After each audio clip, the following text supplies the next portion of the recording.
તમે જે જ્ઞાતિના છો, તમે જે સમાજમાં છો, તમે જે ધારાના છો, તમે જે વિચારધારાને અનુસરવા માંગો છો, એની એટીટ્યુડ, એની માટેનો ગર્વ, એની માટેનું અભિમાન તમારામાં ન હોય તો તમે તમારા સંતાનોમાં ક્યારેય નહીં રોપી શકો. આજે આ કાર્યક્રમ સુંદર મજાનો કર્યો. આ ભાઈઓએ 2 મહિનાની મહેનત થઈ, બધું જ કર્યું, આમથી આમ કર્યું. કાલ સવારે આપણે જ્યારે 2 ફેમિલી મળશે ત્યારે કઈ વાત કરશે? બહુ લાંબો હતો કાર્યક્રમ, બહુ મોડું બહુ થયું. આ ખબર નહીં, આ બધું બોલે ને પછી કોઈ બોલવા વાળા ચૂપ ન રાખાય, એ તો બદલાવા રાખે, આપણે સાંભળવા વાળા એક ના એક. અને આ બધા છે ને, આમાં કાંઈ વળે નહીં, કોઈના કીધે કોઈ બદલાણું જ નથી. આ બધું આમાંથી કાંઈ થાય જ નહીં.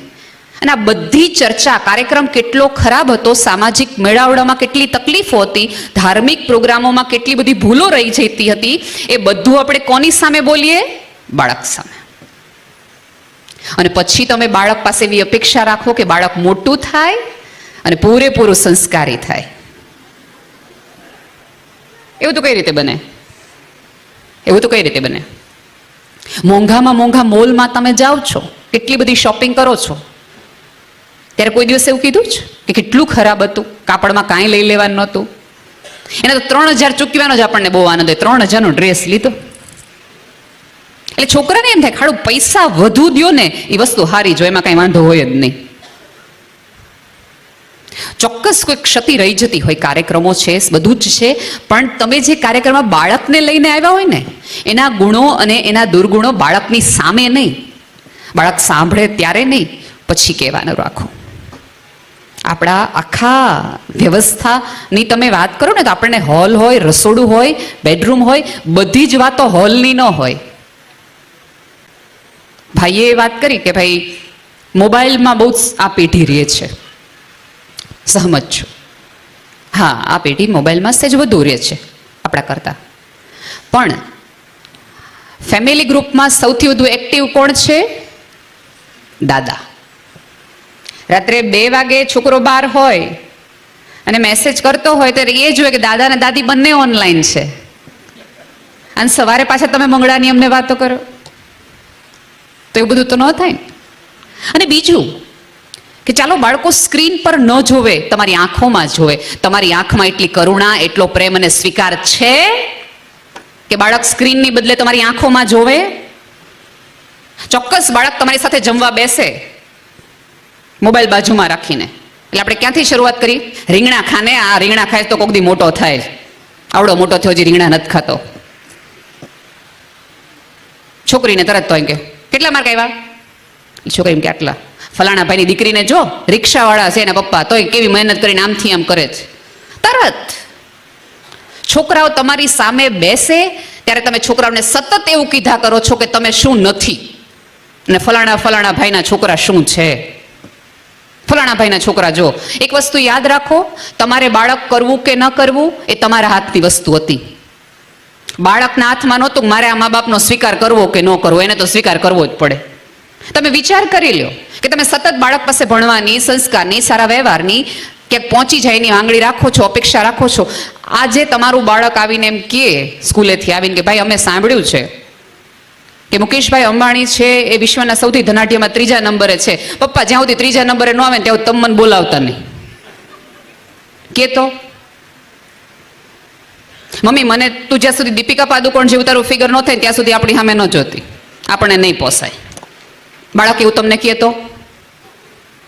કહેતો? આવું સતત આપણે બાળક સાથે નથી કરતા? બાળક શું કામ તમારી પાસે રહેવું જોઈએ?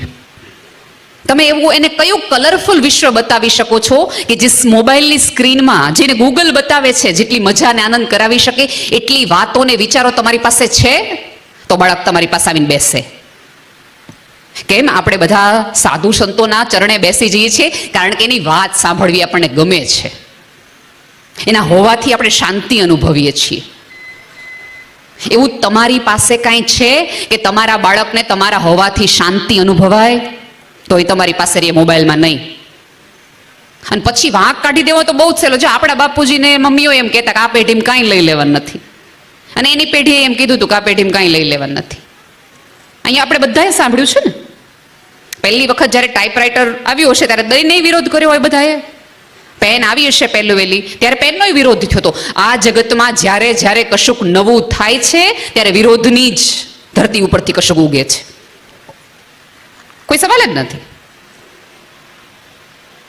પણ એ વિરોધને ઝીલનારા, સમજનારા અને પડખે ઊભા રહેવા વાળા કોણ છે ને, એના આધારે નક્કી કરે છે. આપણે બાળકને આપણી પરંપરામાં રાખવું છે, સંસ્કારોમાં રાખવું છે, પણ આપણે મને ને તમને ઈશ્વરમાં કેટલી શ્રદ્ધા છે? આપણને આપણી શ્રદ્ધા તો એટલી બધી દુબળી, પતલી અને કરોડરજ્જુ વગરની છે સાહેબ, કે ભગવાન આપણા કામ ન કરીએ તો આપણે ભગવાનને બદલાવી નાખીએ કે 4 મંગળવાર કર્યા, કામ ન કર્યું આણે, લાવો બીજા. એટલે તમારા જેવો કેમ કે એના કરતા સોમવાર કરો. બાળક તમને રોજ શ્રદ્ધા બદલતા જોવે છે અને પછી તમે અપેક્ષા રાખો કે આપણી સમાજની પરંપરાઓ પર આપણું બાળક, તમે આવતીકાલ છો, અરે પેલા આજને તો મજબૂત કરો તો આવતીકાલ મજબૂત થાય. એને તો કરો તો ટકી જાય. અને ભગવાનની ભૂલ કાઢવા વાળા આપણે બધા છીએ. હવે તો બ્રહ્માજીએ, આપણે બધાને ખબર છે, બ્રહ્માજીએ આખું વિશ્વ બનાવ્યું છે.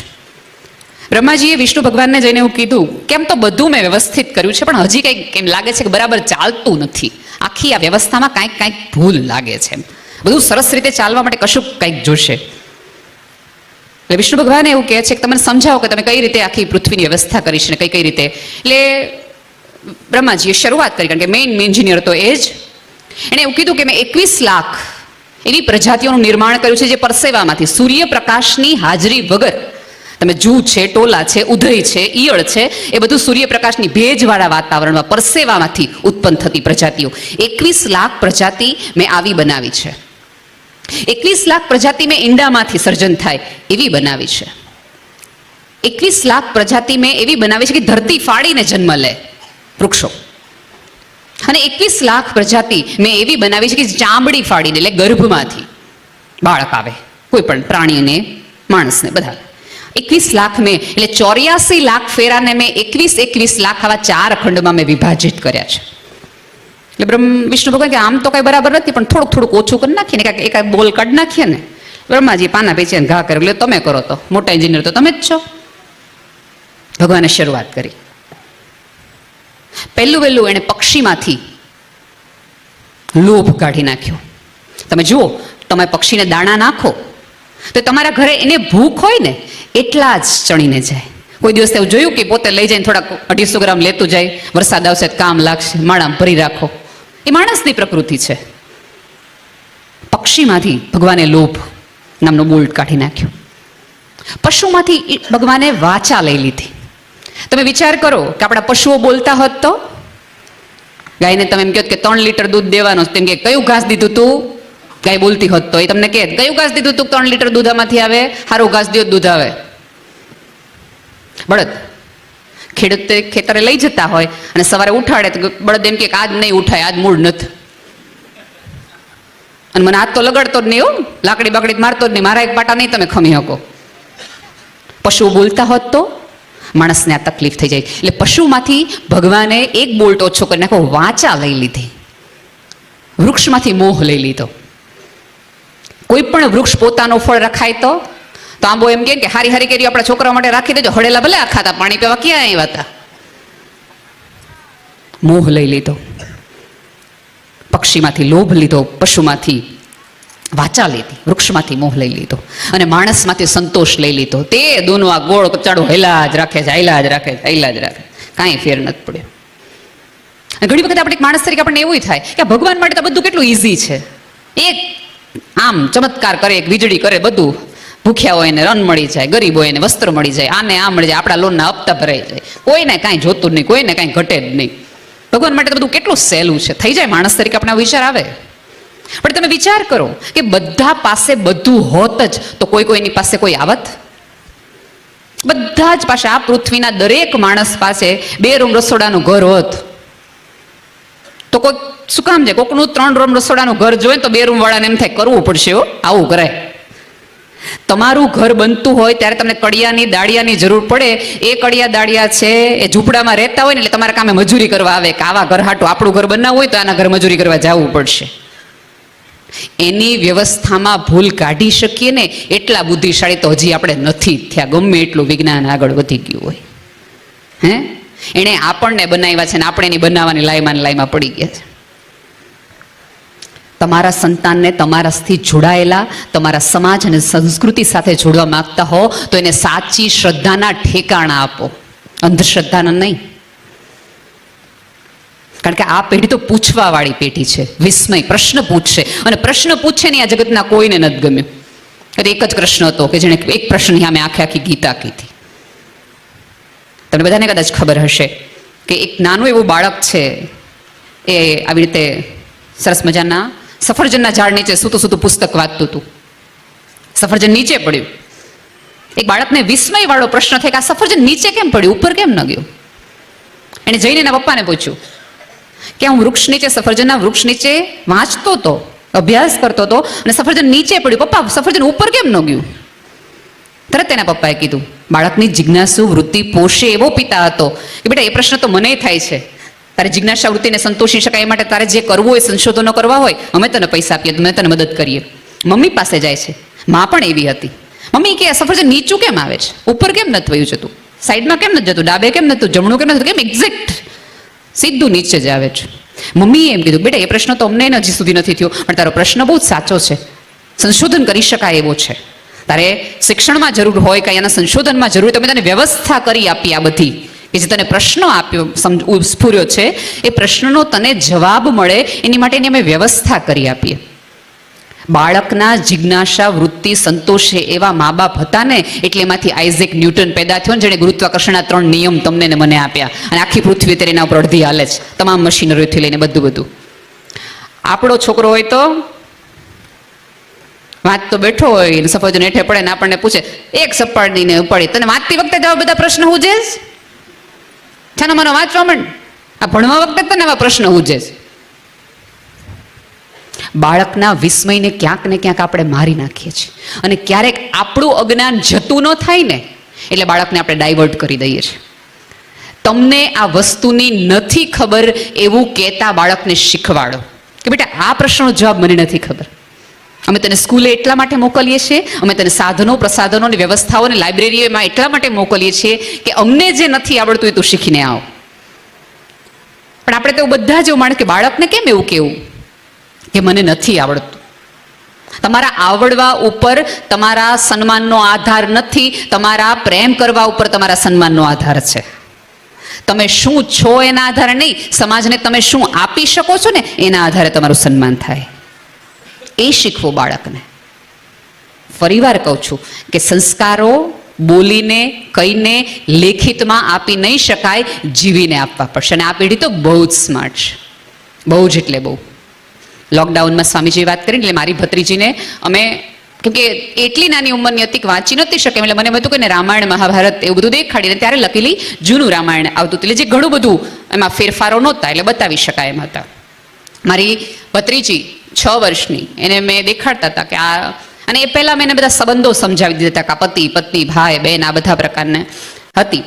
એમાં એક ડાયલોગ એવો આવે ભાઈ કે જેમાં રાવણ આવીને એવું કહે કે મેં લંકાપતિ રાવણ હું, મેં લંકાપતિ રાવણ હું.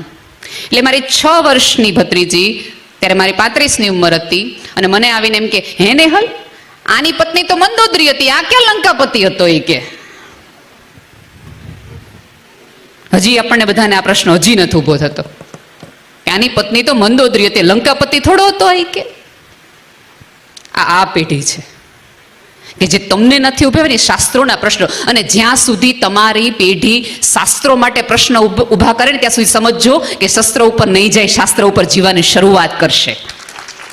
આપણને બધાને પ્રશ્નો જ ન થયા ને, માત્ર ગીતાનું રટણ કર્યું, માત્ર ગીતાના શ્લોક, ગીતાનો એકાદ શ્લોકે જીવવાનો પ્રયાસ કર્યો હોત ને તો અભ્યાસક્રમમાં ન લાવવું પડ્યું હોત. અહીં સુધી લાવવું જ એટલા માટે પડ્યું કારણ કે આપણે અભ્યાસ ન કર્યો, જીવવાનું ન શરૂ કર્યું, પ્રશ્ન જ ન કર્યા. અને એમાંય પહેલા કેવું હતું કે આપણે પ્રશ્ન પૂછતા ને એટલે સીધો એક જ જવાબ, છાનો માનો કરવા માંડને. આપણી બધાની જનરેશન છે ને પિતાના ડારાથી મોટી થઈ છે. પહેલા આપણે આપણા મા બાપથી બીતા હતા, હવે આપણે આપણા સંતાનોથી ડરીએ છીએ. એટલે આપણે વચગાળાની બિચારી દાબેલી જેવી આપણી સિચ્યુએશન છે, વિહેલી આખી. એટલે સંતાનોને કંઈ કહેવાતું નથી. સહેજ કાંઈ પણ કયો એટલે બારણા બંધ કરી લે, અને મમ્મીને ડર લાગે પંખે લટકી જશે તો, ઓલું કરશે તો, આમ કરશે તો. કારણ કે આપણે બાળકની નિષ્ફળતા જ્યારે જ્યારે મળે છે ને, ત્યારે બાળકની નિષ્ફળતા પાછળ આપણે એને ક્યારેય ન કીધું ઇટ્સ ઓકે. ફેલ થવો એનો અર્થ તમને જીવવાનો અધિકાર નથી એવો નથી. આપણે ત્યાં સમાજમાં જ્યારે જ્યારે થાય મોટામાં મોટી તકલીફ, સ્વામીજી મને ખબર નથી તમે કેટલા સહમત છો આ વાત સાથે, પણ હું કહું કે એક એવી આપણે સામાજિક વ્યવસ્થાઓ ભેગી કરી છે કે તમને સફળતા માટે સન્માનિત કરવામાં આવે છે, તમારા પ્રયાસ માટે નહીં. જ્યારે કે પ્રયાસ માટે તમને સન્માનિત કરવો જોઈએ. તમારું બાળક જ્યારે ત્રીજા ધોરણમાં હોય, પહેલું કે બીજું આવે ને, ત્યારે એને એવું નથી કહેવાનું બહુ જ સરસ કે તું બીજા નંબરે આવ્યો. તમે એને એમ કહો કે બેટા તે એટલી સરસ મહેનત કરીને એટલા માટે તું આવ્યો. એના મહેનતના વખાણ કરો, એને મળેલી જગ્યાના નહીં. આખી માથાકૂટ અત્યારે આ સમાજની છે ને, સત્તાની ને પહેલા આવવાની છે. દરેકને મોટું થવું છે. હમણાં હું નડિયાદ એક કાર્યક્રમમાં ગઈ હતી, એના ડીઓ એક મને વાત કરી તો હું I was shocked. A DOA મને એવું કીધું કે નેહલબેન, હમણાં હું એક સ્કૂલમાં ઇન્સ્પેક્શનમાં ગયો હતો, અને સ્કૂલના એક છોકરાને મેં 8મા ધોરણના એક છોકરાને પૂછ્યું કે બેટા તારે શું બનવું છે? એટલે એઝ યુઝ્યુઅલ કેમ કે ભાઈ મારે પોલીસ ઇન્સ્પેક્ટર બનવું છે, મારે આઈપીએસ બનવું છે, મારે ડૉક્ટર બનવું છે, મારે વકીલ બનવું છે. એ કે એ છોકરાએ એકદમ બેશરમાઈપૂર્વક મને કીધું કે મારે ફેમસ બનવું છે. એટલે મને કે તમને શું લાગે છે? એટલે મેં કીધું ફેમસ બનવાનો રોગ એના મમ્મી પપ્પામાંથી એને આવ્યો છે. રવિવારની સાંજે તમે આ ભુજની ગલીઓમાંથી પસાર થતા જાઓ, હોર્ડિંગ્સમાં એક છોકરાનો ફોટો જોવો અને આપણા છોકરાને કીધું જોઈ લે, આવું આમ હોય. એટલે છોકરાને એમ થાય કે ફેમસ થવા માટે કાંઈ પણ. હમણાં તમને ખબર નહીં, જે લોકો આ નવી પેઢીની ઇન્સ્ટાગ્રામ વાપરતા હશે એને ખબર હશે કે ટાઈમ્સ ઓફ ઇન્ડિયાની અંદર ગયા અઠવાડિયે એક છોકરી જેણે કાંઈ જ નથી કર્યું અને સડનલી એના 2 મિલિયન વ્યુઅર્સ ને એના ફોલોઅર્સ થઈ ગયા, ફેમસ થઈ ગઈ. તો એ છોકરી શું કર્યું હતું કે એ છોકરીએ મેટ્રોની અંદર એટલા ટૂંકા કપડાં પહેર્યા હતા અને ફેમસ થઈ ગઈ. તમારે ફેમસ થવાના આ રસ્તા તમારી પેઢીને એવું આપવા છે? સન્માનિત થવાના આ રસ્તાઓ આપવા છે? અને સમાજ છે ને સાહેબ, આપણી તકલીફ એ છે કે તમે આખી 100નો ક્લાસ હોય, એમાં પહેલા તો 3 જણા આવે, 1, 2 ને 3. એ પહેલા 3 જણાના સન્માન કરવાના અને 97 જણે તાળી જ પાડ્યા રાખવાની 3 જણાની સફળતા માટેની. સમાજ છે એ 3 જણાનો નહીં, ઓલા 97 જણનો બનેલો છે સાહેબ.